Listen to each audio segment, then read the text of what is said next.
Ya, saudara-saudara, adik-adik sekalian yang tergabung di dalam kelas teologi kontemporer, pada sore hari ini kita bertemu kembali di Zoom kelas.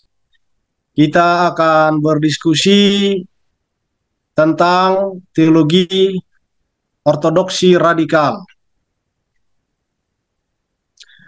Tema kita, ortodoksi radikal, ini adalah bagian dari RPS kita. Sebelum saya membagikan materi kita, saya share screen. Saya menyambut dulu adik-adik kami semua di sini dalam kelas kontemporer A, B, dan C. Ya, salam sejahtera lah bagi kita semua. Sejahtera, Pak. Sejahtera, Pak. Oke, saya berharap kita semua dalam situasi yang segar, yang bugar, yang fit. Oke, saya akan membagikan materi pelajaran kita, teologi ortodoksi radikal. Kali ini kita akan berdiskusi tentang teologi ortodoksi radikal. Ya. Apa itu teologi ortodoksi radikal? Kita memahami dulu apa arti kata ortodoksi, apa arti kata radikal.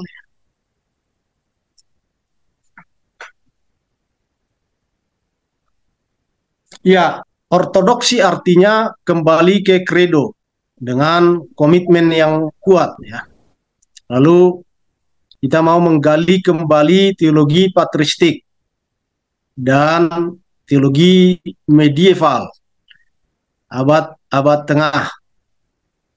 Ortodoksi juga artinya menegaskan kembali kekristenan yang koheren, yang melampaui batas-batas denominasi, sembari menghindari penyimpangan-penyimpangan doktrin. Jadi teologi ortodoksi radikal, dalam kata ortodoksi itu tersirat ya sikap menerima neo-ortodoksi barat, tetapi juga tidak tetap tinggal di situ, dia juga keluar dari situ. Nah, apa itu arti radikal? Radikal artinya kita kembali ke akar patristik dan teologi abad tengah. Radikal juga artinya menyebarkan visi yang sudah dipugar untuk mengkritik masyarakat sekuler, termasuk hal-hal di seputar sekularisme, yaitu politik, ekonomi, sosial, kultural, dan seterusnya. Lalu lewat kata radikal itu termuat pikiran yang memikirkan kembali tradisi, memikirkan ulang tradisi, termasuk mengapresiasi kritikus-kritikus besar yang menguliti atau yang mengkritisi sekularitas. Misalnya Kierkegaard. Nah, seperti apa gaya berteologi ortodoksi radikal ini, saudara-saudara? Nah, berteologi dengan model ortodoksi radikal ini, berteologi itu berpijak pada teologi patristik medieval dengan memakai mediasi keilmuan lain seperti filsafat, sosiologi, psikologi, antropologi, dan pasti berbeda dari keilmuan lain. Nah, ortodoksi radikal berteologi dengan menggabungkan praktek tafsir atau eksegesis dengan refleksi-refleksi kultural dan filsafat. Yang tentu ini kalau kita baca memang mengandung kerumitan dan koherensinya yang khas. Nah, apa tujuan berteologi ortodoksi radikal? Jadi tujuan dari teologi ortodoksi radikal ini adalah mengkritik modernitas sekular. Jadi modernitas sekular itu dianggap sebagai ciptaan teologi yang sesat, yang menyimpang dari ajaran Kristen. Juga menolak korupsi modernitas. itu yang terlihat konkret dalam upaya memperlawankan nalar dengan wahyu, oposisi nalar dengan wahyu. Lalu menyatakan semua pemikiran tanpa Allah itu adalah pemikiran-pemikiran yang nihilistik. Ya, semua yang temporal menurut teologi ortodoksi radikal itu dan yang material bernilai ketika berpegang pada partisipasi semuanya dalam yang transenden. Kita bisa memahami yang transenden itu sebagai Allah. Lalu membingkai semua disiplin dari perspektif teologi. Jangan sampai disiplin ilmu beroperasi tanpa Allah. Lalu berdasar pada ketidakadaan atau berdasar pada sesuatu yang tidak ada, nothing. Dan juga tujuannya mau memulihkan dan memperluas ontologi Kristen dan filsafat praktis yang konsonan dengan doktrin Kristen. Nah, teolog-teolog ortodoksi radikal ini diantaranya John Milton, Catherine Pickstock, Graham Ward, dan lain-lain. Buku-buku penting yang bisa kita baca untuk memahami teologi ortodoksi radikal itu ada A New Theology, Radical Orthodoxy, A New Theology, Theology and Social Theory Beyond Secularism, Truth in Aquinas, termasuk Introducing Radical Orthodoxy, Mapping a Post-Secular Theology, termasuk The Radical Orthodoxy Reader, sebuah pengantar. Nah, saudara-saudara, adik-adik sekalian, dalam kelas teologi kontemporer, mari kita melihat dulu beberapa tema penting yang dibahas oleh teolog-teolog ortodoksi radikal ini. Mereka menjelaskan tema penting ini dengan gaya mereka yang khas dan pemakaian bahasa filosofis yang khas, ya. Yang pertama ada pemerintah yang sekuler dan agama. Nah, agama oleh pemerintah sekuler itu ditempatkan di pinggiran. Dan negara atau pemerintah itu diposisikan menjadi sentral. Jadi yang sekuler ini atau pemerintahan yang sekuler itu akhirnya membuat agama menjadi sesuatu yang relatif, yang kurang penting, yang agaknya sepele. Jadi loyalitas pada negara menjadi yang tertinggi ketimbang kepada agama. Jadi hal-hal seputar negara, apakah itu law, hukum, politik, itu tanpa agama, terpisah dari nilai makna agama. Ya, ini mengakibatkan terjadinya desakralisasi. Saya agak dulu pause. Mohon adik-adik di ruang Zoom, ya, di kelas Zoom kita, biarkanlah saya saja yang meng-on-kan mikrofon, ya, mic, ya, biar kita bisa konsentrasi.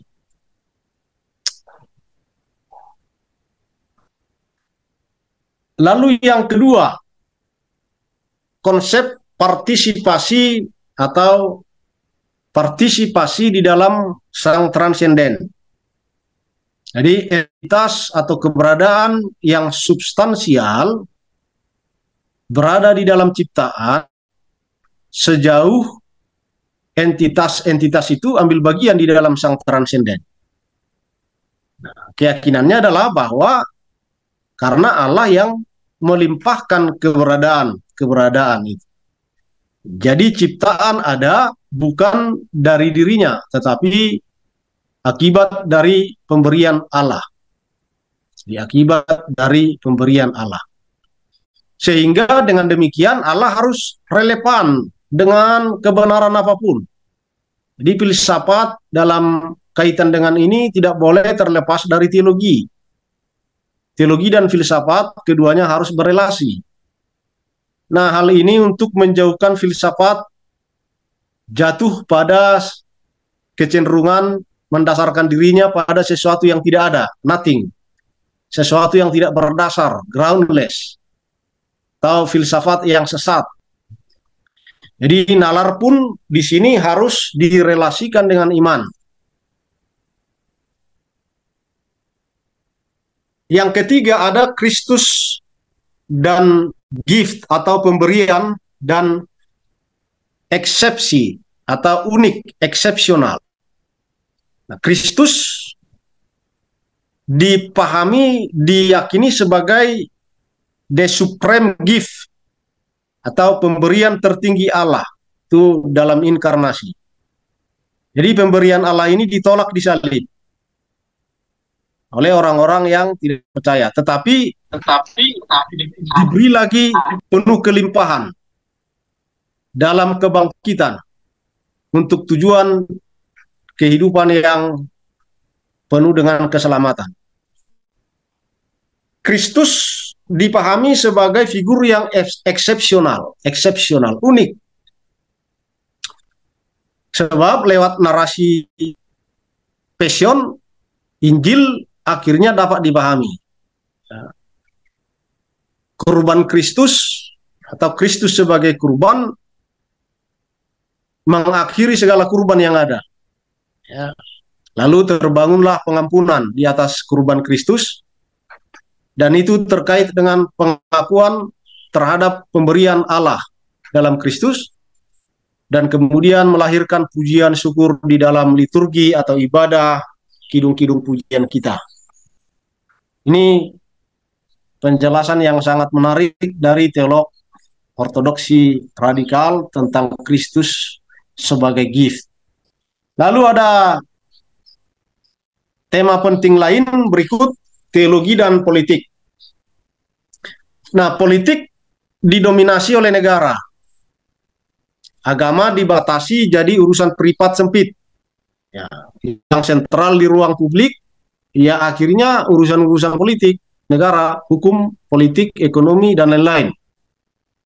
Jadi negara itu memfokuskan diri pada penerapan aturan dengan jalan pemaksaan atau kekerasan, kadang-kadang ya, supaya aturan bisa terlaksana. Sehingga dibutuhkan aparat seperti polisi dan pengadilan, juga militer, untuk memastikan berjalannya pemerintahan dan aturan-aturan yang mengorganisir pemerintahan dengan baik. Sehingga politik harus dipahami ya dari perspektif teologi gift tadi. Nah, politik yang didominasi oleh negara yang kadang-kadang cenderung dalam menerapkan aturan dengan jalan kekerasan dan pemaksaan harus dijawab dengan jalan politik dipahami dari perspektif teologi gift. Sehingga ada pertukaran pemberian antara negara dengan warga negara. Jadi negara itu melimpahkan kesejahteraan kepada warga negara, termasuk memberikan dan memastikan ketertiban dan keamanan, termasuk meningkatkan kesejahteraan warganya, dan imbalannya warga negara itu memberikan loyalitasnya kepada negara lewat tanggung jawabnya sebagai warga negara, dan warga negara harus ambil bagian dalam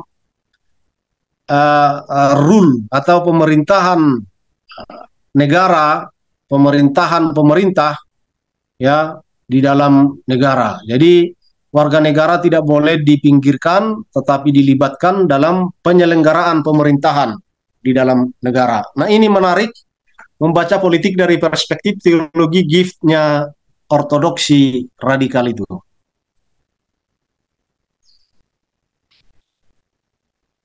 Nah, tema penting berikut ada kristologi sijoid. Kristologi sijoid. Ini memahami Kristus dengan cara yang berbeda. Jadi mereka teolog ortodoksi radikal itu mau memahami Kristus secara berbeda. Jadi lewat sijoidnya Kristus, sijoid ya, yakni sijoid maksudnya di situ adalah operasi kehidupan Yesus Kristus yang berkaitan secara sinonim dengan ekonomi. Ekonomi maksudnya dalam pikiran kita langsung terlintas keselamatan ya, karya keselamatan Allah ya. Jadi ada operasi hidup berkaitan dengan keselamatan.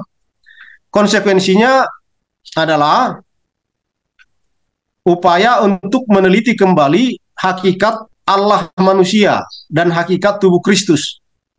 Yesus itu dan Kristus itu inkarnasi Allah.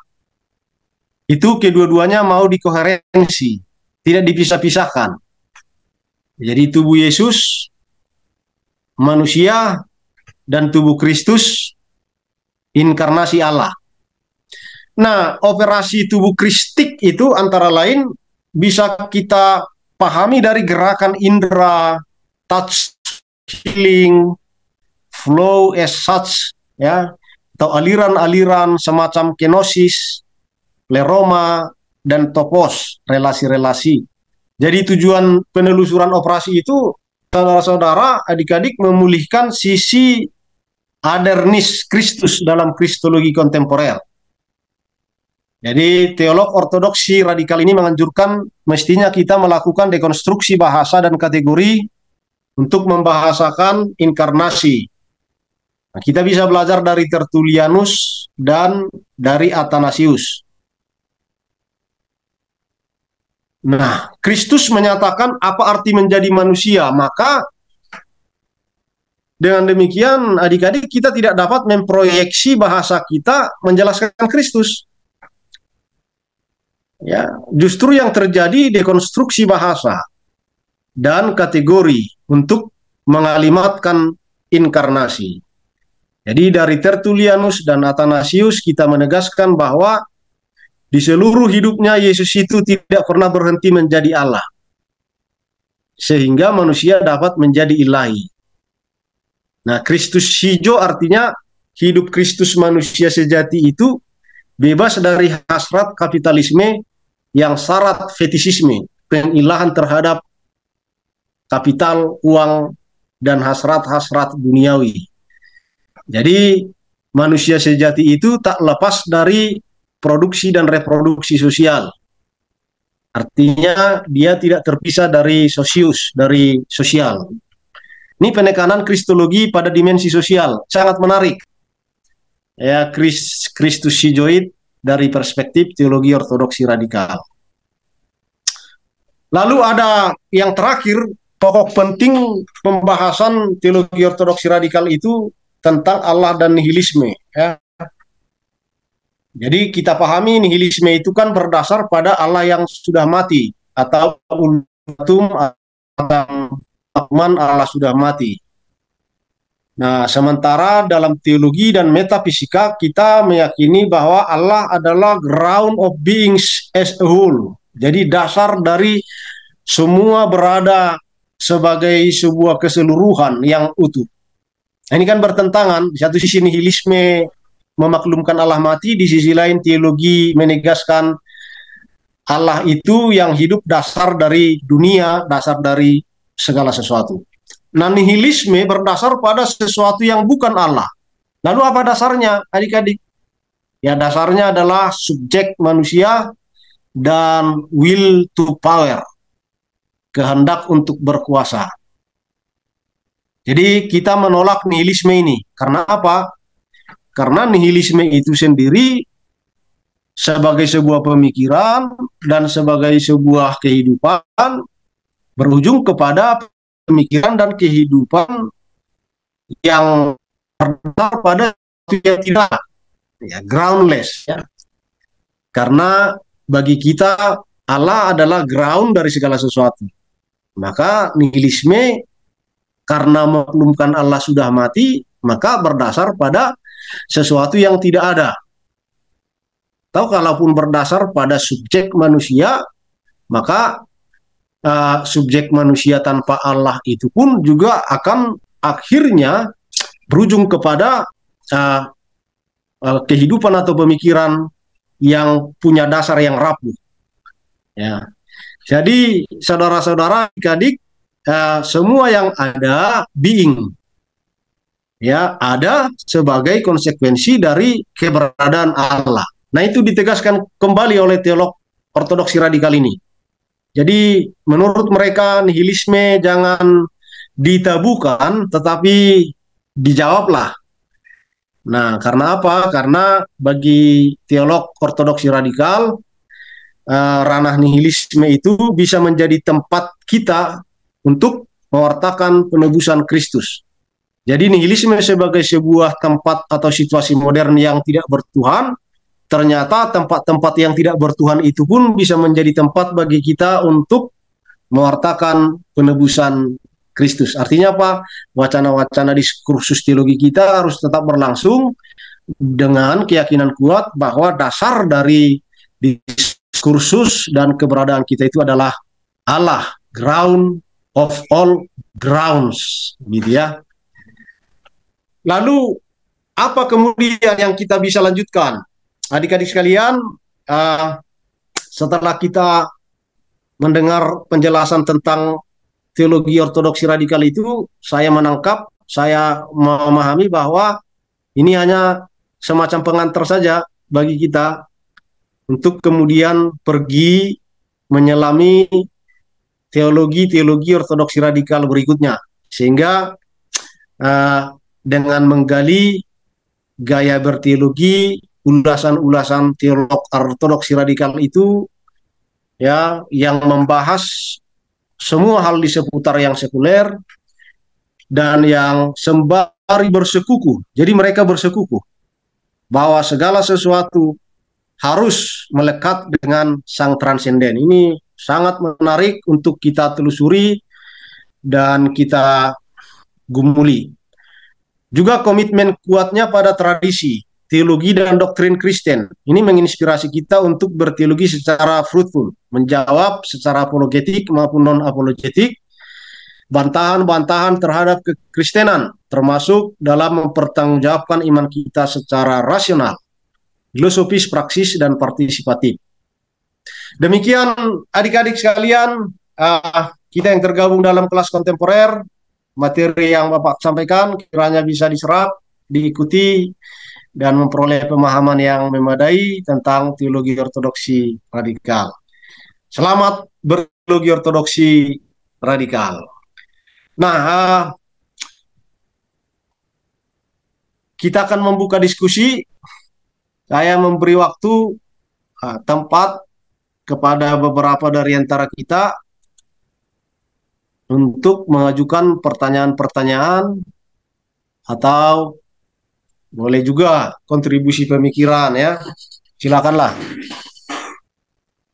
Saya Pak Mania, Pak. Oke, saya beri waktu kepada Maninga Samuel. Baik, terima kasih Pak atas materi yang diberikan. Saya menanggap bahwa ortodoksi radikal ini berpusat bagaimana mengembalikan ketika dunia yang sekuler diperhadapkan dengan para teolog masa patristik sama abad pertengahan. Yang mungkin saya tanyakan Pak, apakah itu masih relevan Pak? Sebab jika hanya ortodoksi dari radikal para bapak gereja yang kita tetapkan, tentu hal itu tidak relevan bagi kita, khususnya Indonesia yang mempunyai konteks yang berbeda dengan budaya Barat. Apakah ortodoksi radikal itu bisa dikembangkan lagi atau tetap pada semangat untuk mengembalikan masa kejayaan teologi? Mungkin demikian Pak. Oke, ya baiklah. Saya akan menjawab secara ringkas. Ajakan teolog-teolog ortodoksi radikal itu untuk kembali ke sumber-sumber patristik itu menurut saya memang sangat relevan. Salah satu konsep penting yang kembali diangkat di ranah teologi sekarang adalah konsep perikoresis Trinitas Allah, yang itu dulu dicetuskan di era patristik itu, ya, bahwa di dalam diri Allah itu ternyata ada interaksi antar person di dalam diri Allah. Ada interpenetrasi mutual dan resiprokal yang menekankan dimensi sosialnya Allah. Dan ini menjadi dasar bagi manusia untuk menekankan kembali dimensi sosial, mencoba menyembuhkan penyakit-penyakit individualisme yang mengeras zaman sekarang ini. Nah, kembalinya kita teologi atau sumber-sumber teologistik itu, menurut teolog radikal itu sebenarnya dalam rangka mengeksplanasi kembali doktrin Kristen melampaui denominasi Protestan dan Katolik. Karena di era bapak-bapak gereja belum ada yang Protestan, belum ada yang Katolik. Mereka bertinggi Alkitabiah, sentralnya adalah Alkitab.